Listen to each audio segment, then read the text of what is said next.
नमस्कार मित्रों, खेल और खिलाड़ियों की आवाज़ खेल पथ में आपका हार्दिक स्वागत है। दोस्तों, मध्य प्रदेश में घर का जोगी जोगना आन गांव का सिद्ध वाली कहावत चरितार्थ हो रही है। देखा जाए तो मध्य प्रदेश में सुयोग्य खांटी मध्य प्रदेश के प्रशिक्षकों की कोई कमी नहीं है। कमी है तो सिर्फ उन्हें पर्याप्त प्रोत्साहन और सम्मान न मिलना। देखा जाए तो प्रदेश में लगभग 1.5 दर्जन विभिन्न खेलों की एकेडमियां संचालित हो रही हैं, जिनमें दूसरे प्रदेश के प्रशिक्षकों को न केवल मोटी रकम दी जा रही है, बल्कि उनकी सुख सुविधाओं का भी पर्याप्त ध्यान रखा जा रहा है। बावजूद इसके परिणाम संतोषजनक नहीं कहे जा सकते। आज मैं मध्य प्रदेश के कुछ ऐसे प्रशिक्षकों के बारे में बताना चाहता हूं, जिन्होंने अपनी लगन और मेहनत से न केवल मध्य प्रदेश को राष्ट्रीय स्तर के खिलाड़ी दिए हैं, बल्कि कई अंतर्राष्ट्रीय खिलाड़ी भी दिए हैं। ऐसे में मैं समझता हूं कि इन प्रशिक्षकों को भी खेल एवं युवा कल्याण विभाग द्वारा पर्याप्त प्रोत्साहन और सम्मान मिलना चाहिए। हम आपको बता दें कि मध्य प्रदेश की खेल एकेडमियों में सेवारत प्रशिक्षकों और खांटी मध्य प्रदेश के प्रशिक्षकों के परिणामों का अवलोकन किया जाए तो प्रदेश के NIS डिप्लोमाधारी प्रशिक्षक किसी से भी कम नहीं है। यकीन न हो तो खेल एवं युवा कल्याण विभाग के जवाबदेह पदाधिकारी प्रदेश के खेल गुरुओं के परिणाम देख सकते हैं। मध्य प्रदेश में कामयाब खेल प्रशिक्षकों की संख्या 1-2 नहीं, बल्कि 2 दर्जन से भी अधिक है। मध्य प्रदेश की खेल एकेडमियों में कार्यरत प्रशिक्षकों और खिलाड़ियों को जो सुविधाएं मिल रही हैं, उनकी आधी सुविधाएं भी यदि मध्य प्रदेश के खेल गुरुओं को मिल जाएं तो सच मानिए परिणाम फर्श से अर्श तक पहुंच सकते हैं। संचालक खेल एवं युवा कल्याण, तात्या टोपे नगर स्टेडियम भोपाल, मध्य प्रदेश ने 14 दिसंबर 2021 को एक पत्र जारी कर प्रदेश के संभागीय और जिला खेल एवं युवा कल्याण अधिकारियों से प्रदेश के संविदा प्रशिक्षकों और युवा खेल समन्वयकों द्वारा खेल के क्षेत्र में किए जा रहे उनके सराहनीय कार्यों की जानकारी प्रतिमाह देने के आदेश दिए थे। पत्र में कहा गया था कि ऐसे प्रशिक्षकों और युवा खेल समन्वयकों के कार्यों की समीक्षा कर श्रेष्ठ कार्य करने वालों को पुरस्कृत किया जाएगा। खेल एवं युवा कल्याण विभाग की यह पहल वाकई सराहनीय है। दरअसल मध्य प्रदेश में कई ऐसे खेल प्रशिक्षक हैं जिनकी उत्कृष्ट सेवाएं सम्मान के काबिल हैं। ऐसे प्रशिक्षकों में उज्जैन के जिम्नास्टिक प्रशिक्षक नरेंद्र श्रीवास्तव, ग्वालियर के हॉकी प्रशिक्षक अविनाश भटनागर, शिवपुरी के जूडो प्रशिक्षक शिशुपाल सिंह रघुवंशी, भोपाल की बैडमिंटन प्रशिक्षक रश्मि मालवीय, जबलपुर के बॉक्सिंग प्रशिक्षक विश्वामित्र अवार्डी परमजीत सिंह, मुरैना के एथलेटिक प्रशिक्षक नरेंद्र सिंह तोमर आदि शामिल हैं। इन प्रशिक्षकों ने अपनी लगन और मेहनत से मध्य प्रदेश को राष्ट्रीय ही नहीं अंतर्राष्ट्रीय खिलाड़ी दिए हैं। ऐसे प्रशिक्षकों का सम्मान कर खेल एवं युवा कल्याण विभाग प्रदेश के खेलों में नई जान डाल सकता है। दुख और अफसोस की बात है कि ये प्रशिक्षक लगभग 1.5 दशक से विभाग को अपनी सेवाएं दे रहे हैं। इन्हें पुरस्कृत करने की कौन कहे, इन्हें विभाग की बैठकों तक में नहीं बुलाया जाता है।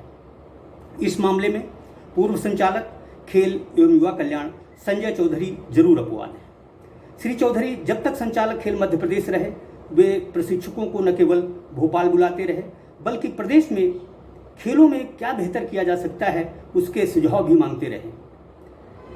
वर्तमान संचालक खेल एवं युवा कल्याण रवि गुप्ता ने प्रदेश के प्रशिक्षकों और खेल समन्वयकों को पुरस्कृत करने की जो पहल की है वह एक स्वागत योग्य कदम है। इससे प्रदेश में खेलों का बेहतर माहौल बनाने में जरूर मदद मिलेगी। इस नेक काम में देरी नहीं करनी चाहिए। हम आपको बता दें कि जिम्नास्टिक प्रशिक्षक उज्जैन नरेंद्र श्रीवास्तव अपने समय के अच्छे खिलाड़ी होने के साथ ही यह लगातार अच्छे खिलाड़ी भी तैयार कर रहे हैं। इसी तरह से जूडो प्रशिक्षक शिवपुरी शिशुपाल सिंह रघुवंशी भी एक अच्छे प्रशिक्षक हैं। हाल ही खेलो इंडिया यूनिवर्सिटी गेम्स में इनके प्रशिक्षण से एक बालिका ने कांस्य पदक जीता है।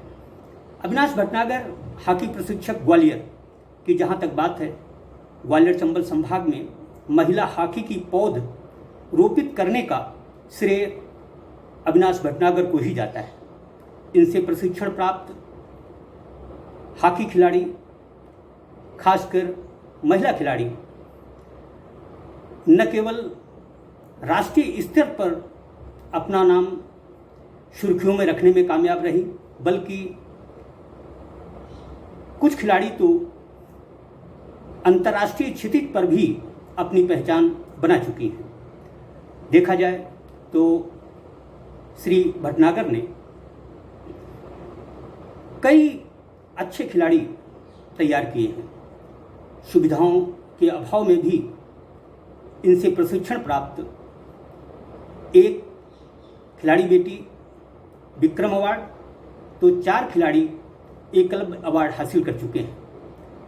दरअसल ऐसे प्रशिक्षकों को खेल एवं युवा कल्याण विभाग द्वारा न केवल प्रोत्साहित किया जाना चाहिए, बल्कि समय पर इन्हें सम्मानित भी किया जाना चाहिए।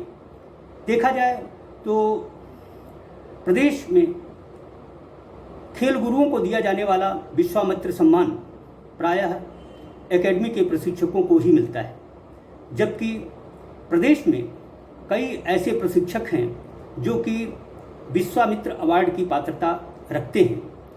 अविनाश भटनागर के साथ ही रश्मि मालवीय बैडमिंटन प्रशिक्षक भोपाल के कार्यों को भी देखें तो इन्होंने न केवल प्रशिक्षण के क्षेत्र में एक नई पटकथा लिखी है, बल्कि इनसे प्रशिक्षण प्राप्त खिलाड़ी अंतर्राष्ट्रीय स्तर पर न केवल मध्य प्रदेश का नाम और गौरव बढ़ा रहे हैं, बल्कि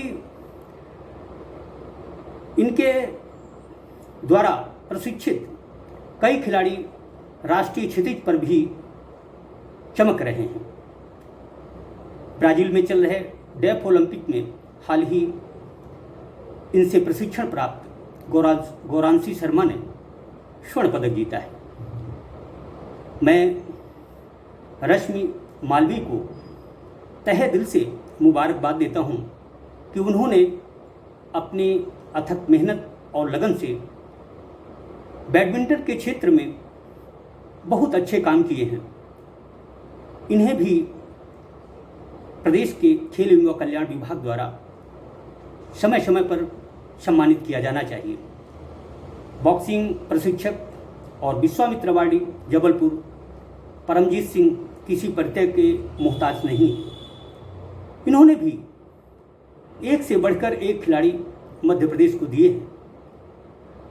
नरेंद्र सिंह तोमर एथलेटिक्स प्रशिक्षक मुरैना की जहाँ तक बात है, यह भी सुविधाओं के अभाव में भी लगातार न केवल अच्छा काम कर रहे हैं, बल्कि इन्होंने अंकित शर्मा के रूप में एक अंतर्राष्ट्रीय खिलाड़ी ओलंपियन मध्य प्रदेश को दिया है। मैं समझता हूँ कि मुरैना में नरेंद्र सिंह तोमर जिस तरह के काम कर रहे हैं, उन्हें और ज़्यादा प्रोत्साहित किए जाने की ज़रूरत है। इनसे प्रशिक्षण प्राप्त कई एथलीट मध्य प्रदेश का गौरव बढ़ा चुके हैं। मैं द्रोणाचार्य अवार्डी उज्जैन के मलखंभ प्रशिक्षक योगेश मालवीय का भी जिक्र करना चाहूँगा।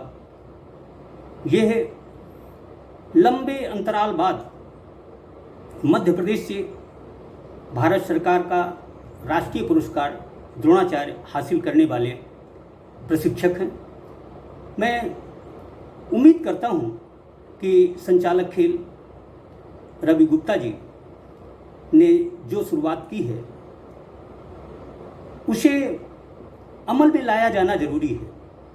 इससे पहले भी प्रशिक्षकों, खेल समन्वयकों को प्रोत्साहित, सम्मानित करने की बातें हुई हैं, लेकिन किसी प्रशिक्षक, खेल समन्वय को कभी सम्मानित किया गया, यह बात नज़र नहीं आती। श्री गुप्ता ने जो निर्णय लिया है उसकी जितनी तारीफ की जाए वो कम है। दरअसल जो प्रशिक्षक 1.5 दशक से मध्य प्रदेश की स्थिति को खेलों में बेहतर करने का दिन रात प्रयास कर रहे हैं, उन्हें सम्मान और पुरस्कार मिलना ज़रूरी हो जाता है। खेलपथ एक श्रृंखला शुरू कर रहा है। आज मैं सिर्फ 6 प्रशिक्षकों पर ही प्रकाश डाल पाया हूं, लेकिन यह क्रम निरंतर जारी रहेगा। मैं उम्मीद करता हूं कि दूसरे प्रशिक्षक भी जो कि खेलों में बेहतर कर रहे हैं, मध्य प्रदेश का गौरव बढ़ाने के प्रयास कर रहे हैं, वह भी खेलपथ को अपनी जानकारी दें, अपने फोटोग्राफ्स उपलब्ध कराएं। मेरी कोशिश होगी कि मैं खेल एवं युवा कल्याण विभाग के संचालक रवि गुप्ता जी को उनकी उपलब्धियों से अवगत कराऊं, ताकि वह भी सम्मानित होने का और न केवल गौरव हासिल करें बल्कि उन्हें प्रोत्साहित और करने के साथ उन्हें आर्थिक मदद भी दी जाए। मैं संचालक खेल रवि गुप्ता जी से उम्मीद करता हूं कि लंबे समय से जो प्रशिक्षक, खेल समन्वयक मध्य प्रदेश की खेलों के क्षेत्र में सेवाएं दे रहे हैं, उनके नियमितीकरण की भी प्रक्रिया शुरू की जाए। इससे न केवल मध्य प्रदेश का भला होगा बल्कि ऐसे प्रशिक्षकों में उत्साह पैदा होगा और वह बेहतर से बेहतर परिणाम प्रदेश के लिए दे सकेंगे। जय हिंद, जय भारत।